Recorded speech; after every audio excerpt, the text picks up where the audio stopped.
සුබ සන්ධ්‍යාවක් හැමෝටම. අද ඉතින් මගේ නිමාඩු දවස.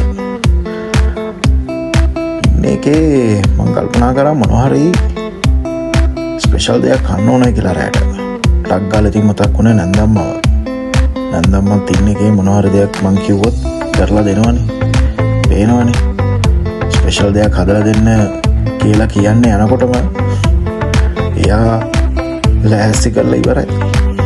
මං යවුවා ඉතින් මොනවද හදලා දෙන්න පුළුවන් කියලා. චිකන් උයි පොල් රොටි කිව්වා. ඉතින් කතා කරලා වැඩක් නැහැ ඉතින්. ඒකට අල ටිකකුත් මික්ස් කරනවානේ. මොකද මං කොහොමත් කැමති චිකන් එකට අල ටිකක් මික්ස් වෙනවට.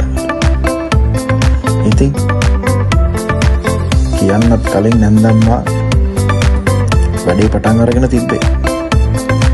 ඉතින් බලමු මොනවද ඒකට ඕන වෙන අඩුම ගොඩම ටික. වැඩි දෙයක් ඕන වෙන්නේ ලුණු, සුදු ලුණු ටිකක්,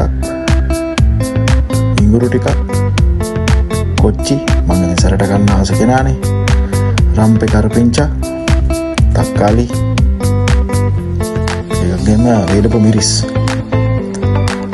තව කුරුඳු, එනසල්, මිරිස්, කහ කුඩු, තව එකී නොකී දේවල් ගොඩක් තිබ්බා ඉතින්. මම ඉතින් ওই දේවල් දන්නේ නැහැ. මොකද මම උලින කෙනෙක් ඈ. ලුණු නම් තිබ්බා. තව මොනවද ගම්බිරිස්, තව අඩුම ගුණ වගේ තිබ්බා. ඔමරි ඔක්කොම ටික දාලා ඉතින් චිකන් එකයි අල එකයි මික්ස් කරලා සුපිරියටම වැඩේ හදන්න යන්නේ. පේනවනේ. ඊ ටිකක් දාලා වැඩේ පටන් අරගෙන තියෙන්නේ. කරපිංචයි, රම්පේ, කොච්චි දාලා මික්ස් එක පටන් අරන් තිබ්බේ. දැන් ඉතින් පේනවනේ චිකන් එක හොඳට හැදීගෙන ඉන වෙලාව. ඔය වෙලාවේ මම දැක්කා අමුතු මික්ස් එකක් දාලා කළු කුඩු වගේ. මං අහුව මොනවද කියලා. කිව්වේ නෑ මට මොනවද කියලා. ඒක විශේෂ දෙයක් කිව්වේ. ඒත් එක්කම කර්ඩ් ටිකකුත් දැම්මා. පේනවනේ. කර්ඩ් දැම්මම අමුතු රසක් එනවලු. නැන්දම්ම තමයි කිව්වේ. අපි ඉතින් ඕගේ දේ දන්න එකක් ඈ. පේනවනේ. මං ඉතින් රස බලනකම් ඉවසිල්ලක් නැතුව තමයි හිටියේ. දැන් ඉතින් චිකන් එක රෙඩි වෙලා තියෙන්නේ.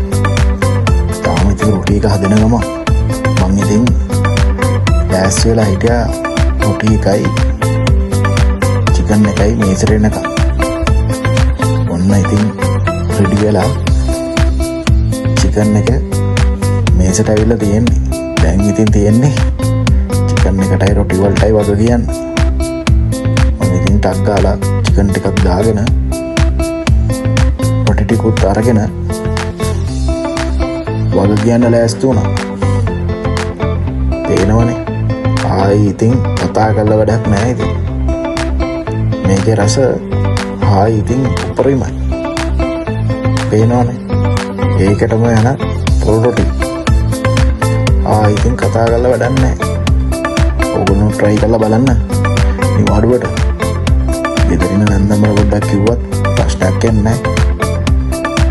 ඉතින් එහෙනම් අපි ආයි දවසක හම්බ වෙමු. අපි doorstep kitchen.